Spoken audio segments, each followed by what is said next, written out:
Welcome back to my channel my beautiful আর্থে আপনাদের সকলকে স্বাগত জানাই। আজকে আমরা জানব কাশ্মীর থেকে যখন একটি মেয়ে বৃন্দাবনের নিধিবনে রাত্রি যাপন করেছিলেন লুকিয়ে, তখন তার সাথে কি ঘটেছিল সেই সম্পর্কে। কাশ্মীর থেকে একটি মেয়ে বৃন্দাবনে শ্রীকৃষ্ণকে সশরীরে দেখার জন্য বৃন্দাবনে আসে। তিনি এক এক করে সব মন্দিরে যায়, কিন্তু তিনি শ্রীকৃষ্ণকে সশরীরে কোথাও দেখতে পায় না। তখন তাকে এক ভক্ত বললেন যে তুমি যদি সত্যি শ্রীকৃষ্ণকে সশরীরে দেখতে চাও তাহলে বৃন্দাবনে নিধিবনে যাও। এই মন্দিরে প্রতিদিন রাত্রে শ্রীকৃষ্ণ ভগবান তার গোপিনীদের সাথে নৃত্য করেন। যদি তুমি তার প্রকৃত রূপ সত্যিই দেখতে চাও তাহলে তোমার নিধিবনে যেতে হবে। ওই মেয়ে এই কথা শুনে প্রফুল্ল হয়ে ওঠে এবং তখনই নিধিবনে উপস্থিত হয়। সবার আড়ালে মেয়েটি গাছের একটি ফাঁপা ডালের তলে লুকিয়ে পড়ে এবং পরে রাত হয়। রাত যখন 2:30, সেই সময় ওই মেয়েটি এমন কিছু দেখতে পায় যা দেখে সে স্তম্ভিত হয়ে যায়। ওই মেয়েটি যা বলেছিল তা শুনে আপনিও বিশ্বাস করতে চাইবেন না। কাশ্মীর থেকে আসা ওই মেয়েটি রাতের বেলায় কি দেখেছিল ও তার সাথে বা কি হয়েছিল? এই মেয়েটি কি তারপরে সুস্থ ছিল, নাকি ভগবানের ঔজ্জ্বল্য সহ্য করতে না পেরে লাস্টে পাগল হয়ে গিয়েছিল? এই ঘটনাটি সম্পূর্ণরূপে সত্য, তবে চলুন বিস্তারিত সব জেনে নেওয়া যাক। কাশ্মীরের ছোট্ট মেয়েটি তার মায়ের সাথে প্রতিদিন ভগবান শ্রীকৃষ্ণের মন্দিরে যেত। তার মা প্রতিদিন মন্দিরে যে শ্রীকৃষ্ণ ও রাধারানীকে পূজা করত। ছোট্টবেলা থেকেই এমন সংস্কার পেয়ে মেয়েটিও ভগবানের পরম ভক্ত হয়ে যায়। পুজো করার সময় তার মাকে জিজ্ঞাসা করলো, আচ্ছা মা, ভগবান আমার সাথে কবে কথা বলবে? এই কথা শুনে মেয়েটির মা বললেন, যখন তুমি প্রভুর মতো বড় হয়ে যাবে তখন তুমি তার সাথে কথা বলতে পারবে। সময় চলতে থাকলো। এক সময় ছোট্ট বাচ্চাটি বড় হয়ে গেল। এরপর একদিন সে তার মাকে জিজ্ঞাসা করলো, আচ্ছা মা, ভগবানের মতো তো আমি বড় হয়ে গিয়েছি, এবার কি ভগবান আমার সাথে কথা বলবে? এই কথা শুনে তার মা বুঝলেন তার মেয়ের মধ্যে কৌতূহল জন্মেছে।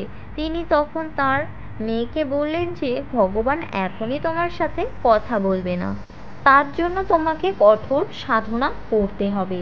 মেয়েটা তার মার কথাগুলো শুনে সব কিছুই করে, কিন্তু এর ফল কিছুই মিলছিল না।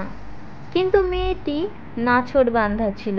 মেয়েটি স্বয়ং শ্রীকৃষ্ণকে দেখতে চেয়েছিল। পরে তিনি কিছু ব্যক্তির কাছে জানতে পারলেন যে শ্রীকৃষ্ণ তো বৃন্দাবনে থাকেন, এবং মেয়েটি তখনই বৃন্দাবনে যাওয়ার উদ্দেশ্যে রওনা দেয় এবং সেইখানে আসে।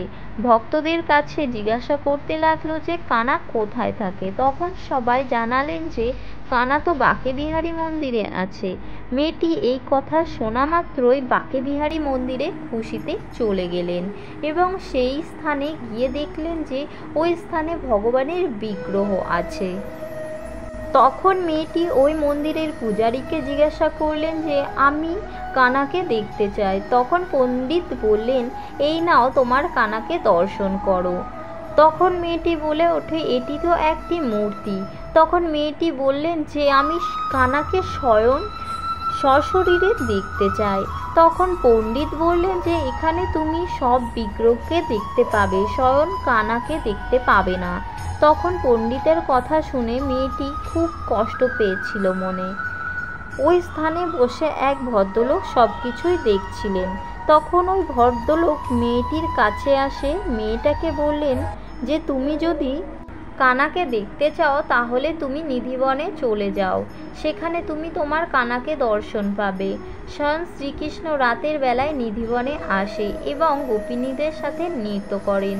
মেয়েটি স্বয়ং শ্রীকৃষ্ণকে দেখার জন্য লুকিয়ে নিধিবনে প্রবেশ করেন এবং একটি গাছের গুঁড়ির নিচে লুকিয়ে থাকে এবং রাত 2:30-এর সময় এমন কিছু দেখতে পায় যেটি দেখে এসে নিজের চোখেও বিশ্বাস করতে পারছিল না।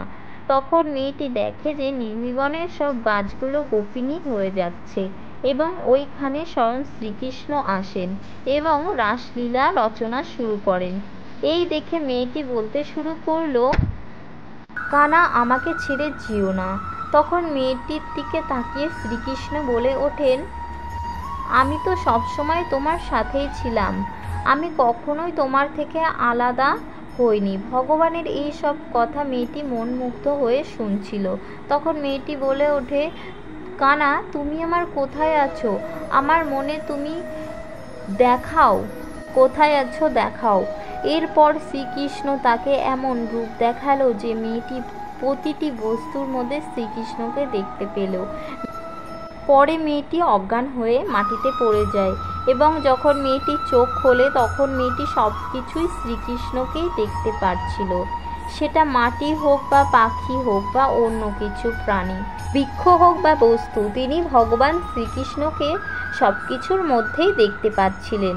আপনি শুনে অবাক হবেন যে মেয়েটিকে পরে শ্রীকৃষ্ণর সাথে বিধিপূর্বক বিবাহ দেন ভক্তগণ এবং ভক্তগণ সব তাকে মীরা বলে ডাকতেন। যদি আপনি কখনো বৃন্দাবনে যান তখন আপনিও মীরাবাইকে দেখতে পাবেন এবং তার সাক্ষাৎকারে তিনি সবাইকে সবসময় বলে এসেছেন তিনি সত্যি স্বয়ং শ্রীকৃষ্ণকে দেখতে পেয়েছিলেন এবং তার বর্ণনাও করেছিলেন তিনি শ্রীকৃষ্ণকে কেমন দেখতে।